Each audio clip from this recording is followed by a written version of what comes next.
Zelensky. Also, I spoke with the heads of Germany, Italy, NATO, Finland, France, the United Kingdom, Poland, Norway, Denmark, and the Netherlands. We had very long and very good talks. And again, I think things are going along pretty well. 27,000 soldiers were killed last month. Shouldn't happen. Should have never happened. Should have never started. That war should have never, ever started. But it did, and we're trying to get it solved. That was Biden's situation. We're trying to get it done. And I think we're closer now, and they will tell you that they're closer now. We had numerous conversations with President Putin of Russia, and I think we're closer now than we have been ever. And we'll see what we can do. We want to save a lot of lives. We sell equipment to NATO. We don't spend any money, but we do want to see if we can save a lot of lives. When you're losing 25,000 to 30,000 soldiers, mostly soldiers, other people too, from towns, and like places like Kiev, various other places throughout Ukraine, it's pretty bad. Nobody's seen anything like it, actually, since World War II. But we're getting closer. We're having tremendous support from European leaders. They want to get it ended also. And at this moment, Russia wants to get it ended. The problem is they'll want to get it ended, and then all of a sudden they won't. And Ukraine will want to get it ended, and all of a sudden they won't. So we have to get them on the same page. But I think that's working along. Very good talk. On day one of my administration, I signed an executive order making it core mission of the United States military to protect and defend their homeland. And today, we're here to honor our military men and women for their central role in the protection of our border, something that I campaigned very, very strongly on. And they made me look really good. They were unbelievable. They made us all look good.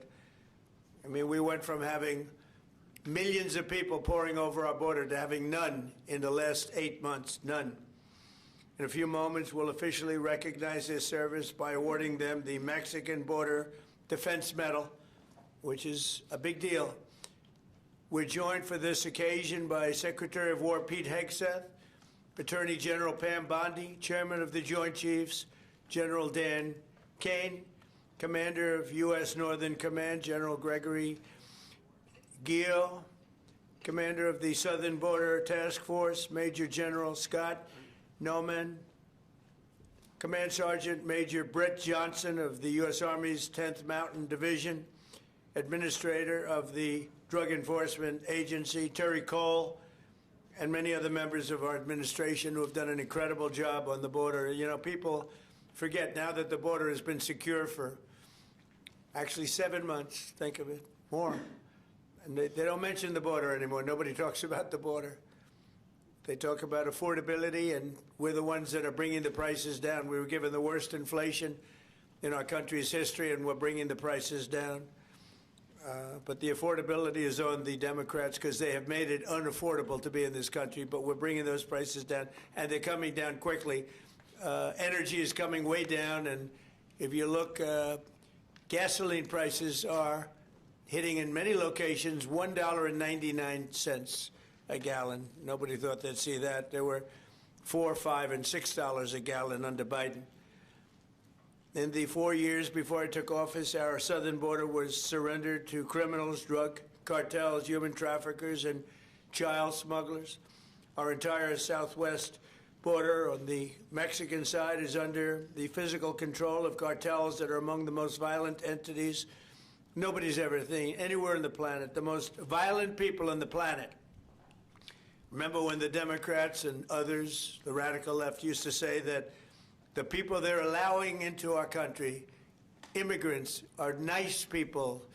They're not violent like our people. Well, they make our people look like babies.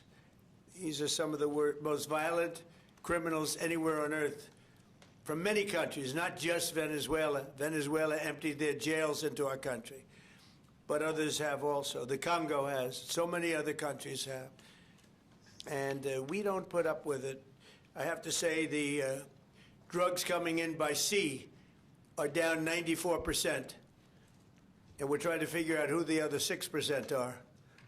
But they're down 94%, and we're going to start hitting them on land, which is a lot easier to do, frankly. But these are a direct military threat to the United States of America. They're trying to drug out our country. And you can look throughout history. Look at China when they were loaded up with drugs. They were suffering greatly, and others were able to take them over. And other countries also. They're trying to drug out our country, and we're reversing it rapidly, actually. But with the help of our great service members, we've stopped the invasion in its tracks, and we're dismantling the cartels very rapidly. And they are being declared enemies of the United States of America. They have been so declared, legally declared. More than 25,000 warriors have served in this historic operation. It is indeed an incredible and historic operation. And we've never done anything so effectively, and we've had a lot of victories. They've spent night and day enduring scorching hot and bitter cold, and they've given up their holidays and their weekends working with the officers of Customs and Border Protection. Our armed forces have already conducted nearly 13,000 patrols along the border, and today we give these great warriors the recognition that they have earned, and they have really earned it. The military component of our border security efforts is just the beginning. We're also designating the drug cartels as foreign terrorist organizations, a big deal from a legal standpoint and military standpoint. We've ended catch and release, and we endured and ensured that anyone who sets foot across our border illegally is intercepted, arrested, and immediately deported, or if they're really bad, they're put into prison because we don't want to ever take a chance if they come back. As a result, illegal border crossings have plummeted to the lowest level ever recorded in the history of our country. Think of that. The history of our country. You can all be very proud. For the past 7 months, 0 illegal aliens have been admitted to the United States of America. We inherited the worst border in the history of our country, one of the worst borders, I would say, in the world. I can't imagine any border in the world being worse when they allowed 25 million people to come in. And again, many of these people are gang members and from prisons and jails, from mental institutions and insane asylums. And some of the worst people on earth, they allowed to come into our country. We're getting a lot of them out. We've made a big dent. And the self-deportation is something nobody talks about, but literally millions of people are self-deporting because they don't want to be captured. Once they're captured, they don't have the chance to self-deport. They never have the chance to come back into our country. We inherited that border from an incompetent administration and turned it into the strongest border in the history of our country. So we took the worst border in the history of our country, and in a period of 2 months, we turned it into the strongest border in the history of our country. During this time, we've also achieved a 50% drop in the amount of fentanyl coming across the border, and China is working with us very closely on bringing down the number and the amount of fentanyl that's being shipped. You know, fentanyl is very bad when you mix it with certain ingredients, but it also is very important for medicine, for anesthesia, various other things. I want people to understand that. It's not made necessarily for bad. When it's mixed with certain things, it becomes bad.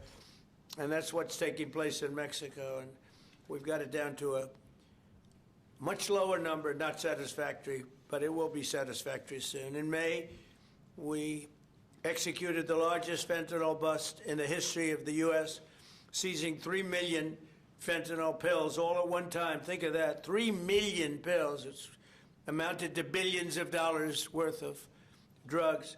And last month, we seized another 1.7 million fentanyl pills in the state of Colorado, the poorly run state of Colorado, with a governor who's incompetent. And frankly, with a governor that won't allow our wonderful Tina to come out of a jail, in a high-intensity jail, because she caught people cheating on an election, and they said she was cheating. She wasn't cheating. She went over, she looked at one of the election scams going on. And because she did that, they put her in jail for 9 years. The governor of Colorado is a weak and pathetic man who was run by Tren de Aragua, the criminals from Venezuela, took over sections of Colorado, and he was afraid to do anything. But he puts Tina in jail for 9 years because she caught people cheating. And when she walked over and got involved in it, they said she was cheating. She wasn't cheating. She caught people cheating on the election, 2020, along with a lot of other people that cheated on that election. You'll see that coming out more and more. But there's no doubt that America's adversaries are trafficking fentanyl into the United States, in part because they want to kill Americans.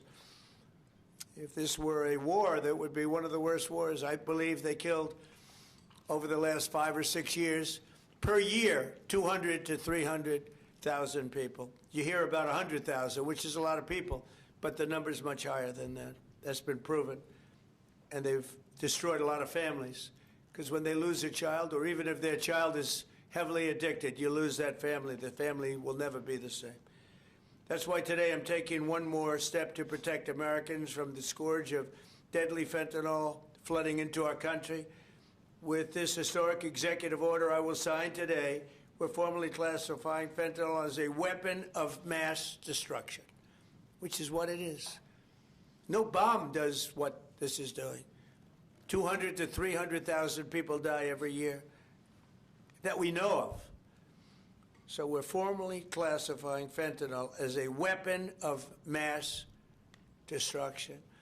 But before I sign the fentanyl order, we will pin these great service members with their medals. And here today are the first 13 warriors who will receive the Mexican Border Defense Medal, which is a big deal.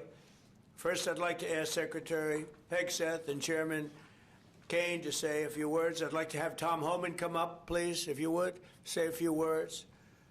And I want to thank all of the people, Pam and everybody, Stephen Miller, great Stephen Miller, what a job he's doing, for being here. Thank you both. Appreciate it very much. We have so many great people here. But I do want to ask Tom to say a few words also. So, Pete, why don't you start it off, please? Thank you. Mr. President, thank you. I would echo what you said. This has been a team effort from the beginning. Tom Homan, Terry Cole, Stephen Miller, Pam Bondi, Christy Nome, Customs and Border Patrol, Protection.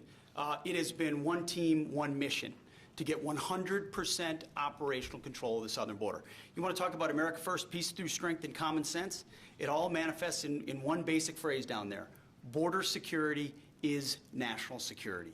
And we had the task of 100% control, and because of these men and women back here, we've achieved that. Nobody is crossing the southern border. And I want to give a big shout out to our Northern Command, General Guillot. From day one, our department didn't look at the border this way before you. Joe Biden allowed an invasion of this country. Tens of millions of people, drugs, gangs, violence, and the military jumped to it on day one with our partners. Ultimately, it was incredible Americans. There's 13 up here with us today. They all represent about 2,000 people who've served at the border so far. So 25,000 Americans qualify for this Mexican National Defense Border Medal that we're announcing today. And what's cool about this medal, it was actually first given out in 1918. So we're reviving an old medal that existed, was given to men and women who defended the southern border. We found out about it. We used the exact same foundry with the exact same imagery, same color, same medal, same everything. So our men and women will be wearing that very same medal as Americans 100 years before who were asked to defend the sovereignty of our country. President Trump was elected to do that. You have done that, Mr. President. We're proud of this mission. We're proud to defend the American people. And pinning these medals on is an example of how important it is to us. So thank you, Mr. President. Appreciate it. Thank you.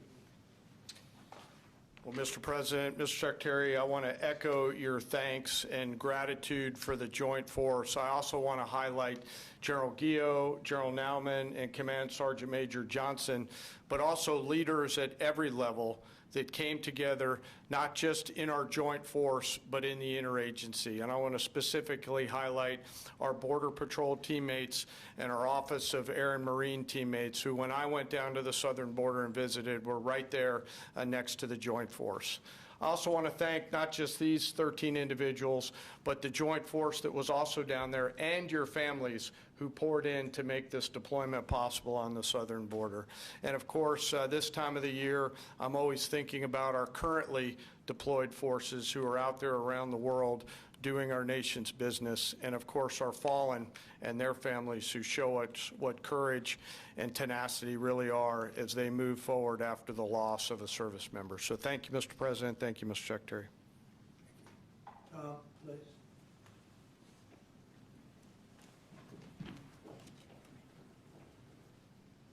You know, it's always an honor for me to be in the Oval Office with the greatest president of my lifetime. Yes, I said it, and I meant it. You know, I just got home last night. I toured the border in California, Arizona, and Texas. I did it in a four-wheel drive. I did it on the river. I did it from the air. Hundreds upon hundreds of miles of border. I didn't see one illegal alien. Not a single one. I've done this since 1984. I worked for 6 different presidents. No one's done more than President Trump. What he has done is gave us the most secure border in the history of this nation. Hard to stop. I went to hundreds of miles of border and didn't see one illegal alien. Incredible, considering the Biden administration, we had 10, 12,000 a day, most released in the United States. I'm proud to be with these patriots behind me. I'm already proud to be in the Oval Office of the President, but being with these heroes, I met some of these soldiers down on the border.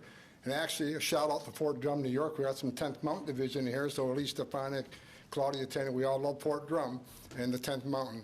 So look, this is a game changer. I want to make something perfectly clear, because we get attacked all the time being inhumane.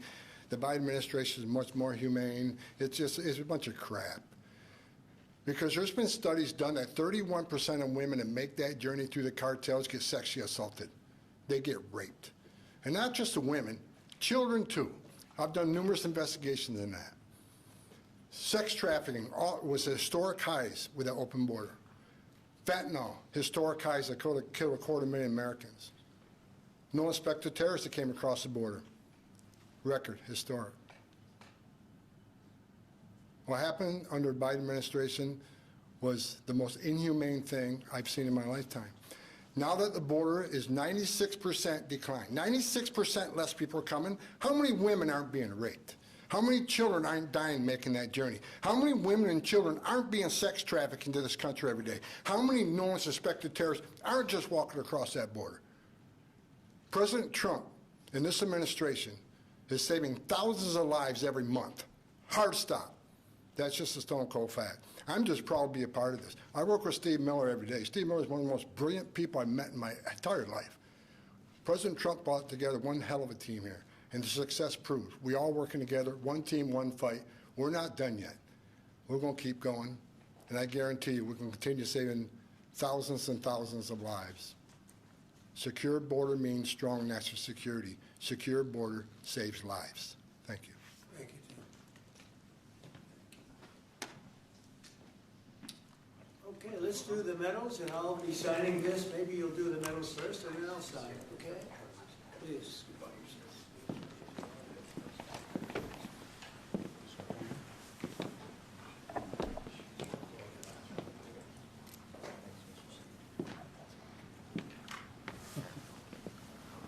Nice medal. It's not bad.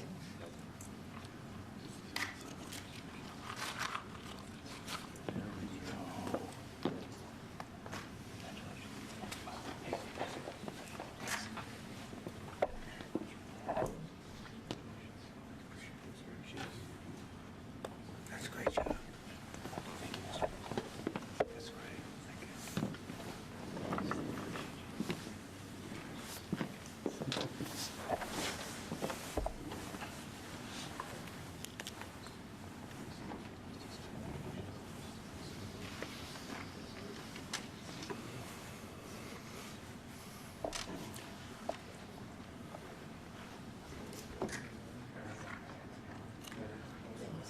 Great job.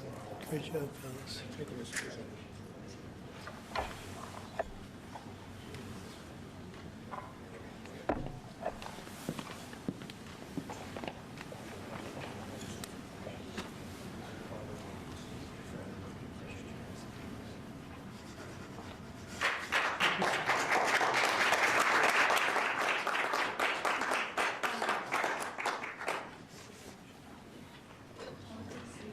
No auto pen. None, ever. We don't like auto pens, right? We don't like auto pens. How about gathering around me, and we'll hold this up. Congratulations, it's an amazing job. Come on around, come on around. Let's take a good picture.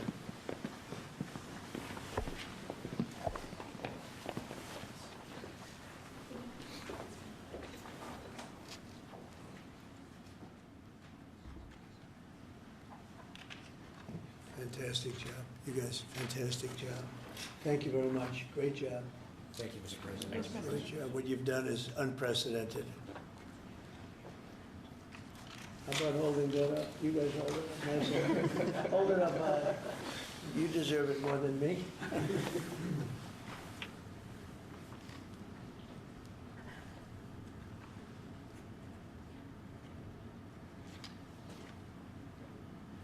So I'm going to give you another medal, though, that may be more beautiful. I'm not sure it means as much, but it's really good, okay?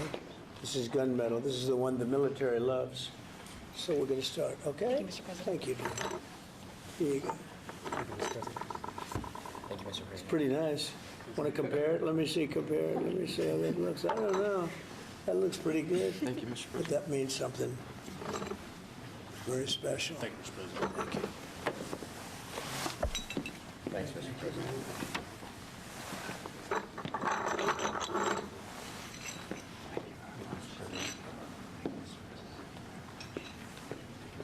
What you can do, tie it around your neck. It's got a nice ribbon. I think you'll like it. It's special. We don't give them to many people. Thank you, Mr. President. Thank you, Mr.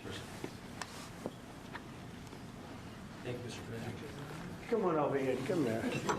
Look at this guy. The man's made it happen, sir. That's 4 sides up big. That means a lot up there.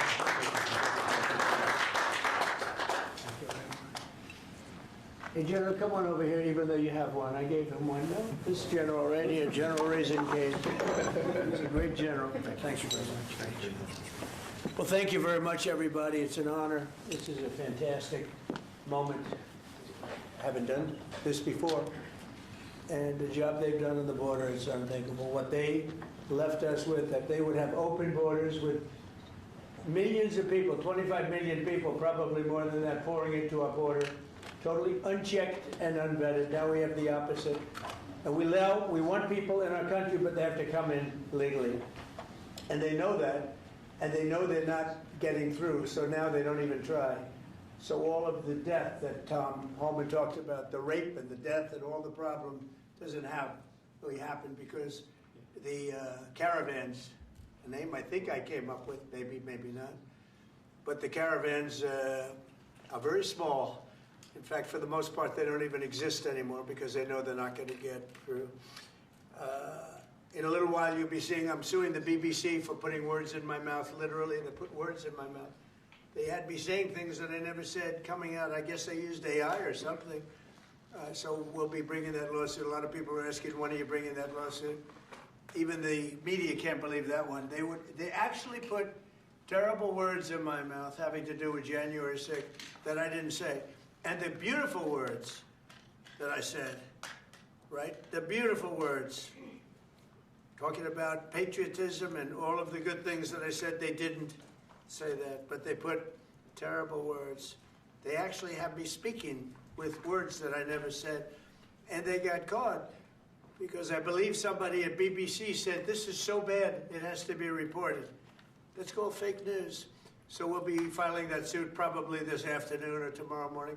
I want to thank all of you for being here. If you have any questions, I guess you could ask, but this is really a day of celebration for these people. The job they've done is really unprecedented. So go ahead. On Brown University, Mr. President, do you know what the motive of the shooter was? Was it No, we a don't. targeted No, attack? that's moving along now, and we don't. And we're going to see what happens. Hopefully, they're going to capture this animal. Hopefully, they're going to capture it. Has Kash Patel told you why it's been so difficult for the FBI to identify who the shooter is? Well, it's always difficult. So far, we've done a very good job of doing it with Charlie, with the various times this has happened. They've done it in pretty much record time. But you'd really have to ask the school a little bit more about that because, this was a school problem. They had their own guards, they had their own police, they had their own everything, but you'd have to ask that question really to the school, not to the FBI. We came in after the fact, and the FBI will do a good job, but they came in after the fact. Do you know if it was targeted, Mr. President? No, they don't know that yet, no. Sir, on the issue of drugs, is it accurate that you are considering an executive order to reclassify marijuana under the control? We are considering that, yeah. Okay. Are you planning? Because a lot of people want to see it, the reclassification, because it leads to tremendous amounts of research that can't be done unless you reclassify. So we are looking at that very strongly. Mr. President? Mr. President, Katie? is it true that the reports that you rebuked the Israeli Prime Minister, Please. are the reports that you rebuked the Israeli Prime Minister for the hit on the Hamas general true? And is Israel undermining your efforts to be a peacemaker? No, Israel and I have gotten along very well. My relationship with Bibi Netanyahu has been obviously a very good one. Look, we took out Iran. We wiped out, with that plane right there, we wiped out the B-2 bomber. We wiped out the Iran nuclear threat. And because of that, we were able to make peace in the Middle East. No, we've had a very good relationship with Israel. We actually have a very good relationship with just about everybody in the Middle East. But was that a violation of the ceasefire, the strike on the Hamas general? We're going to have to see. We're looking into that. We're looking. Mr. President, on the Syria ambush of Yeah. U.S. forces, do you still have confidence in the Syrian president? I do. I mean, this had nothing to do with him. This is a part of Syria that they really don't have much control over. And it was a surprise. He feels very badly about it. He's working on it. He's a strong man. And no, this had nothing to do with the Syrian government. This had to do with ISIS. What will the U.S. response be? As a response, they'll be hit hard. Yeah. Javier Negre, Real America's Voice en Español. First of all, thanks for honoring these Thank you. heroes. The communists have lost Chile. The pro-Trump candidate, José Antonio Caz, won the elections. Do you think this right-wing wave in the Spanish world is due to your influence? Well, we just had a good one in Honduras, as you know. Had a great election there. I endorsed somebody that was not leading, and he won the election. And we had a good one just a couple of hours ago. I found out in Chile, the person I endorsed, who was not leading, ended up winning quite easily. So I look forward to paying my respects to him. I hear he's a very good person. Yeah. Mr. President, thank you, Mr. President. This year you fired Democrats from a number of federal agencies, and now going into 2026, there are some key regulators like the SEC, the CFTC that are going to have zero Democrats. Do you plan to appoint Democrats to fill those empty spots, or do you think that federal agencies shouldn't have Democrat commissioners? Well, do you think they would be appointing Republicans if it were up to them? So, we'll look at it. Look, we want to be fair, but typically they're not appointing Republicans. So you're asking me the question whether or not I'd appoint Democrats. But there are certain areas that we do look at, and there are certain areas that we do share power. And I'm open to that. Please. Mr. President, Yeah. a number of Republicans have denounced your statement on Truth Social after the murder of Rob Reiner. Do you stand by that post? Well, I wasn't a fan of his at all. He was a deranged person as far as Trump is concerned. He said he knew it was false. In fact, it's the exact opposite, that I was a friend of Russia, controlled by Russia. It was the Russia hoax. He was one of the people behind it. I think he hurt himself in career-wise. So he became like a deranged person, Trump derangement syndrome. So I was not a fan of Rob Reiner at all, in any way, shape, or form. I thought he was very bad for our country. Yeah. Blue slips, Mr. President. Leader Thune doesn't seem like he wants to get rid of blue slips. Will there be consequences for the Senate if they Well, don't I think they should get rid of blue slips because as a Republican president, I am unable to put anybody in office having to do with U.S. attorneys or having to do with judges. In other words, if you have one, not two, you don't need two, just one. If you have one Democrat senator, where we have a lot of them, you have one Democrat senator in a state, it is not possible to appoint, because of blue slips, a judge. It's not possible to appoint a U.S. attorney. You see that happening. And I think it's a disgrace. I think blue slips are a disgrace. They've long since, they should not be relevant anymore. this is a different world than it was 15, 20 years ago. You know, that was a gentleman and gentlewoman world. This is a little bit different, unfortunately. Yeah, please. Mr. President, what do you want to see Congress do this week as it relates to health care and the expiring ACA? Yeah, that's a good question. I'd like to see the people get the money. I'd like to see all of the money that's going to the Democrat insurance companies. You know, the insurance companies are making a fortune. They're up 1,700% and more, and they're taking in hundreds and hundreds and hundreds of billions of dollars, even trillions of dollars. And Obamacare gives you terrible health care. Just so you understand, Obamacare was set up, and I said it right from the beginning, for the benefit of the health insurance companies, They're making billions and billions of dollars. Their stock is through the roof. I don't want to give them anything. I want all money going to the people and let the people buy their own health care. It'll be unbelievable. They'll do a great job. They'll get much better health care at a much lower cost. Sir, would you like Republicans next year to just use reconciliation to do with health care exactly what you laid out, and they wouldn't have to worry about Democratic votes? Well, that or knock out the filibuster. If you knocked out the filibuster, it would all go away. But we have a few people that wouldn't do that. It's crazy. Look, we should knock out the filibuster. And if you did that, we'd get voter ID. You'd have no mail-in voting, all things that make our elections dishonest. And you'd get a lot of other things having not even to do with voting. But Republicans should knock out the filibuster, and we should approve a lot of things. You wouldn't have January 30th looming, because, you know, you have the 30th of January looming. You know that, right? And if we knocked out the filibuster, it would be just a simple approval. But you have some Republicans that they're unable to explain why. You know, if you ask them why, they're unable to explain it. They cannot win the debate. But they should knock out the filibuster. And frankly, they should get rid of the blue slips too, yeah. Mr. President, the Democrats won Miami, where you won the election 1 year ago. Do you think it's because of the Hispanic media like Telemundo that are publishing fake news about the ICE operations? How do you plan to win back those votes for midterms? Yeah, well, I won that whole election. And, you know, it's interesting. When I'm not running, we don't do as well. Yeah. And I'm going to try and get that changed for the midterms. But we did have a big win in Tennessee, as you know. Matt Van Epps had a big win in Tennessee against a very strong candidate, attractive candidate, who a lot of people thought would do very well, and Matt won by a lot, and I won Tennessee by a real lot. You know, we had a great election. We won every single swing state. We won the popular vote. We won everything, and there's a thing that they have now, districts, which is a big deal. I think in a way it's the most important stat from the standpoint of, you know, looking at numbers accurately. So out of thousands of districts, I won 2,750 versus 525. Think of that, 2,750 versus 525. It was great. That's why the map, when you see a map of the election, it's all red other than two little narrow lines on the other side, please. Sir, Jimmy Lai was convicted today in Hong Kong. Do you have any reactions? I feel so badly. I spoke to President Xi about it, and I asked to consider his release. He's not well. He's an older man, and he's not well. So I did put that request out. We'll see what happens. Okay? Yeah, please, Katie. Question about Ukraine. Now that the meetings in Berlin have wrapped up with Zelensky, right. Is there a timetable for going to Moscow? Is a delegation going?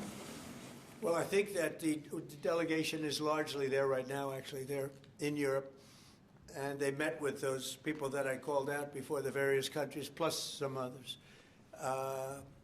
They want to see it end, Katie. They want to see it end. I want to see it end. They want to see it end. I actually think that President Putin wants to see it end. You know, I've had good talks. We've had good talks with Russia, and I think they'd like to get back to a more normal way of life. Just to follow up there, an Article 5-like deal seems to be emerging without NATO membership for Ukraine. If such a security guarantee is offered, What incentive is there for Ukraine to give up any sort of territory? Well, look, you have, well, they've already lost the territory, to be honest. I mean, the territory is lost.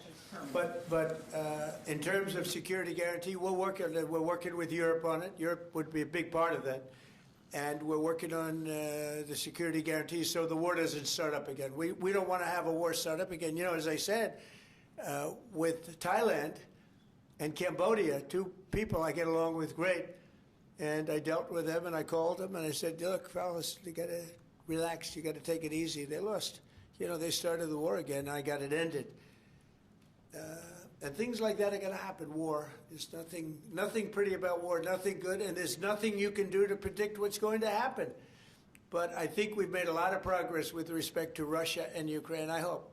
You know, last month, it was close to 27,000 soldiers were killed, mostly soldiers, but 27,000 people, but mostly soldiers were killed last month in Russia versus Ukraine. Is there a time limit on security guarantees? Well, there's no time limit. The time limit is whenever we get it done. I mean, we're going to try to get it done. We're making progress. It's more difficult than anybody could have thought. I would have said that half of the wars that I got settled, some were going for over 30 years, that half of them should have been more difficult, and they actually haven't been.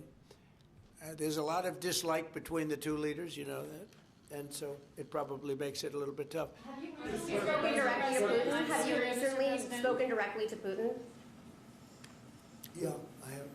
On Syria, Mr. President, on the U.S. troops killed in Syria over the weekend, why do we have troops in Syria? Because we're trying to make sure that there's going to be and remain peace in the Middle East, and Syria is a big part of it. The new leader is a strong person, and that's what you need. This is a rough part of the world, and it's been amazing what's taken place in Syria. We got rid of Assad, we got rid of other people that were really bad people, and that were in the way of peace in the Middle East. You know, we have legitimate peace in the Middle East, first time in 3,000 years. And we have 59 countries backing it. And we'll see what happens with Hamas. We'll see what happens with Hezbollah. But regardless, I mean, we have countries that want to go in and clean that out if we want them to do it. But they said, in the case of Hamas, they said that they're going to disarm, and we're going to find out whether or not that's true. Hezbollah in Lebanon has been a problem. We'll see what happens there. But there is legitimate large-scale peace in the Middle East. And if there weren't, we would have been able to make all of those deals that we've made with the various countries. They would have never been able to do that. If, for instance, if Iran, if we didn't, with that B-2 bomber right there on the desk, if we didn't, of which we just ordered a lot more of the newer version, totally stealth. They could not see it. They knew it was coming. They had no idea where it was. It was pretty amazing, actually. Every bomb hit its mark perfectly, despite CNN trying to say differently. They didn't know. They just, you know, hoped. They hoped that we didn't, but it turned out that they did. Atomic Energy Commission confirmed it. So did Iran confirm it. They got knocked to hell. But if we didn't knock out their nuclear capability, we would have never had peace in the Middle East, because you would have had a dark cloud hanging over Saudi Arabia, Qatar, UAE, and all the other countries, and they would have never, ever been able to sign an agreement. Yeah, please. How soon do you expect that international stabilization force to be up and running in Gaza? I think that it's, in a form, it's already running. In a very strong form, it's already. But it'll get stronger and stronger, and more countries are coming into it. They're already in, but they'll send any number of troops that I ask them to send. They want to see peace. We have more than 59 countries. We have many countries that aren't even in the Middle East, but they're fairly close to the Middle East. They want to be involved. So it's been pretty amazing. Mr. President, this week a man named Keone Rodriguez is going to federal prison for creating crypto privacy software. The case was started under the Biden administration, but your DOJ kept it going and secured the conviction. A lot of people in crypto are saying that this man should be pardoned. Are you familiar with the case at all, or would you be interested I've in heard looking about at it. I'll look at it. Why, you think he should be pardoned? Sounds Many- like it. Sounds like, based on your question. Many people in the Rodriguez, we'll look at that, Pam. Okay, let's take a look at it. You know, you'll have to tell me. I don't know anything about it, but we'll take a look. On Friday, Yeah, please. Mr. President, market analysts are calling for a Santa rally. Typically, it's 5 trading days going into Christmas. You know, in the first 2 trading days in January, that's a sign of market optimism.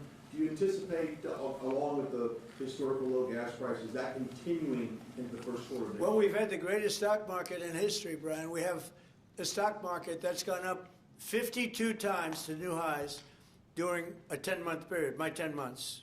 You know, my first 10 months, we set a record. 52 days, we had the highest stock market in history, including a day ago.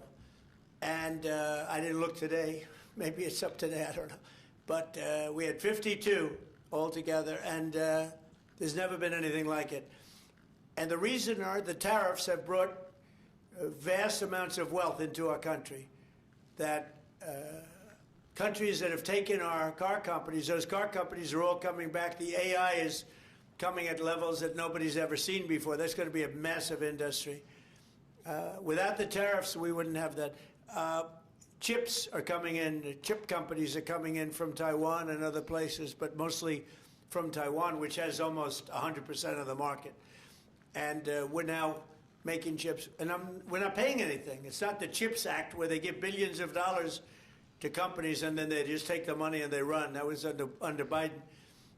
The fact that I set tariffs up and that if they don't make their chips here, they have to pay a big tariff. In order to send them into the U.S., they have to be here. You know, tariffs really work, in my opinion, almost only in the United States. They've been used against us successfully because we had presidents that had no clue. But tariffs really work. We have taken in hundreds of billions of dollars with tariffs, and more importantly, we've taken in countries and companies where, and even countries have sent their car-making people into the United States in order to avoid paying tariffs. And they'll build a plant and they'll hire our people to make the cars. But we now have, as you know, Toyota just approved $10 billion in manufacturing plants in the United States using our people.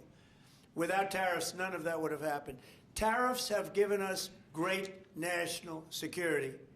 There's nothing like what's happened in the last 10 months. Tariffs have given us tremendous national security and tremendous wealth. Thank you all very much. Thank you. Thank you, Mr. President. Thank you, press. Thank you. Thank you, press. Thank you. Thank you, guys. Thanks for talking. Thank you.